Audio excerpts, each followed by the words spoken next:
Well, good morning everybody.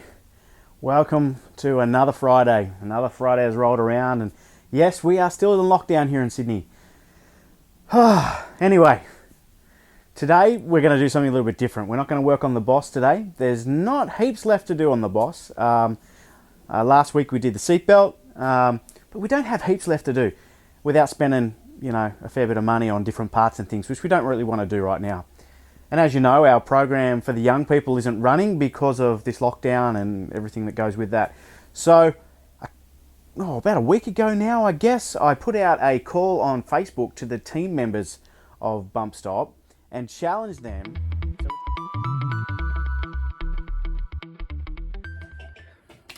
Okay, I'm putting a challenge out to the guys in the Bumpstop program. So I'm talking about the guys who work behind the scenes. I'm talking about Steve and Aiden and Grant and yes, Brian also, but Brian's on my side of the challenge, okay? So they don't know about this at all. Not even Brian, and he's on my side of the challenge. Okay, so tonight we saw that the North Shore Sporting Car Club has posted up information on their White Line Tarmac Sprint, which is starts in October. But I'm not saying October because that's actually my daughter's 18th birthday, so I can't get to that one. But November 18, boys, Brian and I are planning on taking Bumpstop to the Tarmac Challenge. Now, this is a challenge that I'm putting out to Aiden, Grant and Steve. That Astra that we have parked under the back of the mezzanine that we've been working what to do with, I challenge you guys to get that Astra out and going.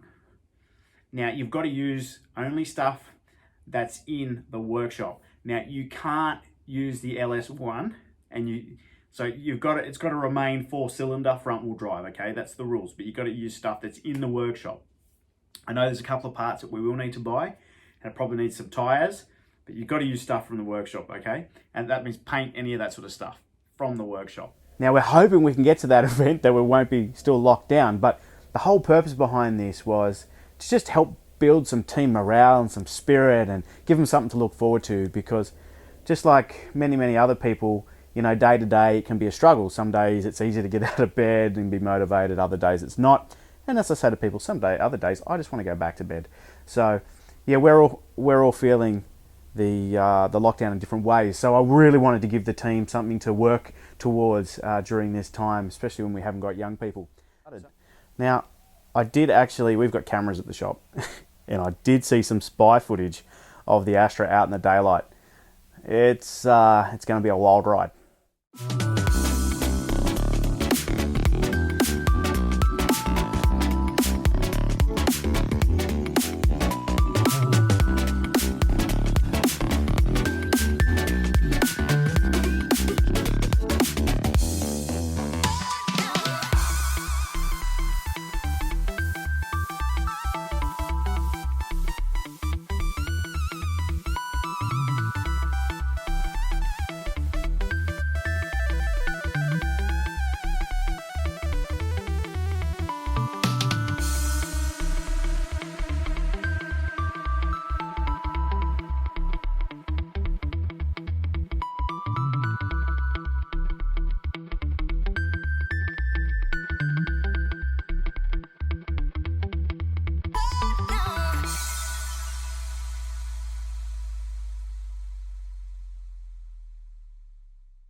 This is a blast from the past. This takes me back. This takes me back. There's just something about this car that just takes you back. I mean, it's got no handbrake. But listen to that Honda. I love it. All right, I'm going to turn it off. Well, it's absolutely great to have Bumpstop back out of the shed, covered in dust. It's been sitting around for a while. Poor Bumpstop has been a little bit neglected. It's been about 12 months since we've even had it out in the daylight. But Bumpstop was our very first car. So the video you saw earlier is when we first finished it in Penrith, and man, we were super proud of it, and we still are. So we built this car on our rock bottom budget with the kids in the mentoring program. This is when we first started off. We had no money for the program. We didn't even know where it was all going to go. We didn't realize it would lead to twin turbo LS Corollas and Boss AUs and now the Valiant Wagon Nevi. We had no idea back then. We started with a Honda CRV and we just gave it our all. So we've had lots of fun with this little CRV. We have done carnacrosses, which is like short circuit rally.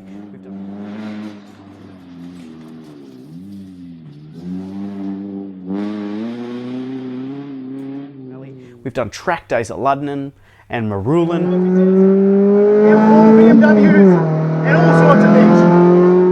In a car built for kids. We've taken it to displays. We've had a lot of fun with it.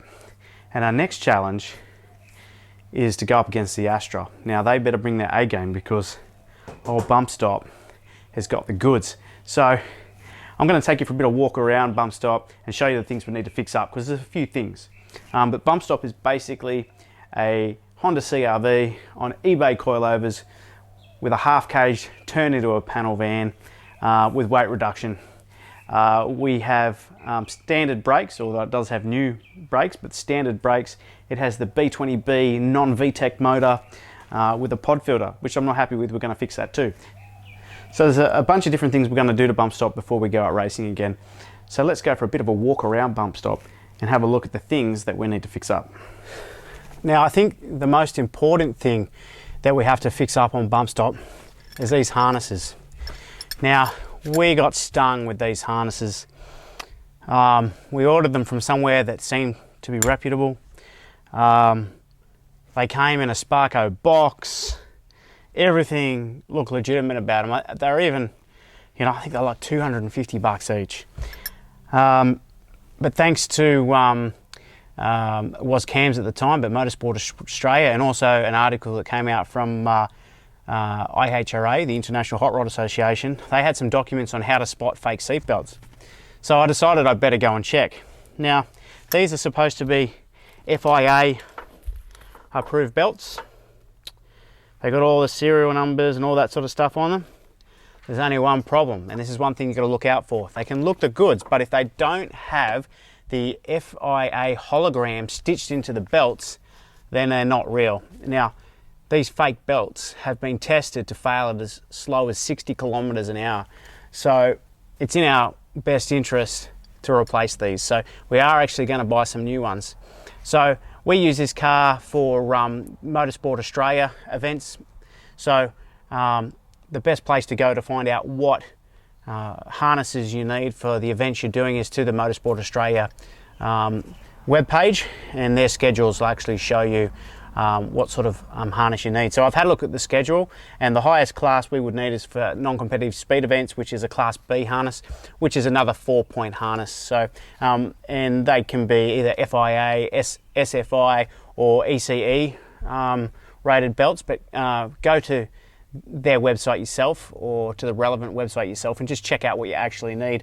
So we're going to order some new ones. These have to go, and I'm going to cut them up and put them in the bin because I don't even want someone else picking them up out of the bin and going, oh, these look good for my car, because lives matter.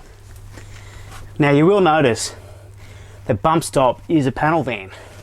We've taken all the seats out of the back, which has made it a lot lighter.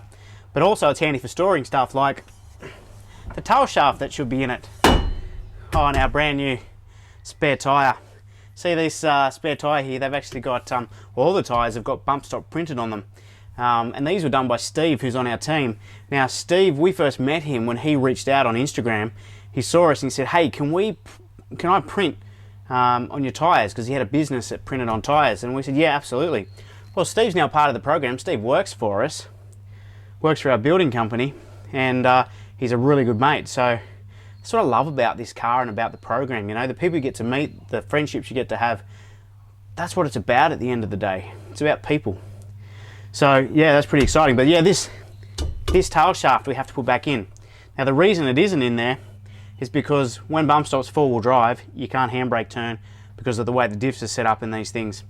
So essentially, the four-wheel drive system works on these There's a couple of hydraulic pumps, this is in layman's terms, a couple of hydraulic pumps in the rear diff, and when the tail shaft is spinning faster than the rear wheels, those pumps are no longer creating the same pressure, and it engages the clutch pack, which kicks in the back wheels. So when you pull the handbrake on, the front wheels spin faster than the back wheels, and it throws power to the back wheels. Because there's no center clutch or anything like that, even with your foot on the clutch pedal, it binds against itself, and it actually won't handbrake turn. So when we do motorcanas, we take the tail shaft out. So that's got to go back in for the circuit track, otherwise it just smokes tyres coming out of corners, because they are a much smaller tyre, which gives us essentially lowers our gear ratios, which makes it a lot punchier off the line. Hasn't got great top end, but it's quite punchy off the line. Now some of the other things we want to check are things like this fire extinguisher. We need to check to see if it's still in good working order. So if we zoom in here, we can see that the needle's still on the green there, so that should be good to go.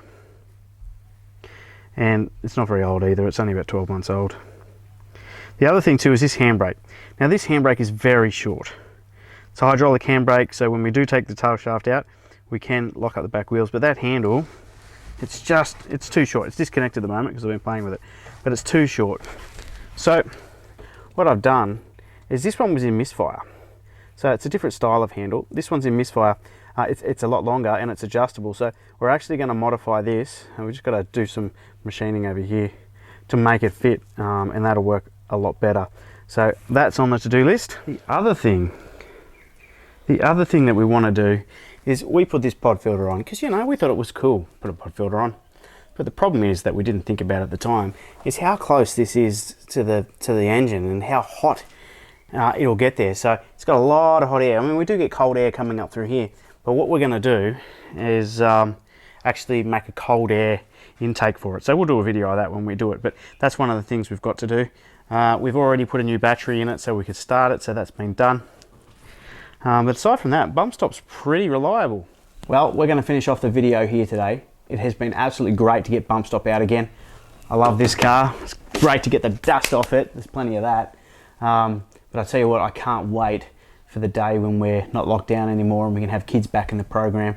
Because for us, the cars are a side effect. Making a difference in kids' lives is why we do what we do.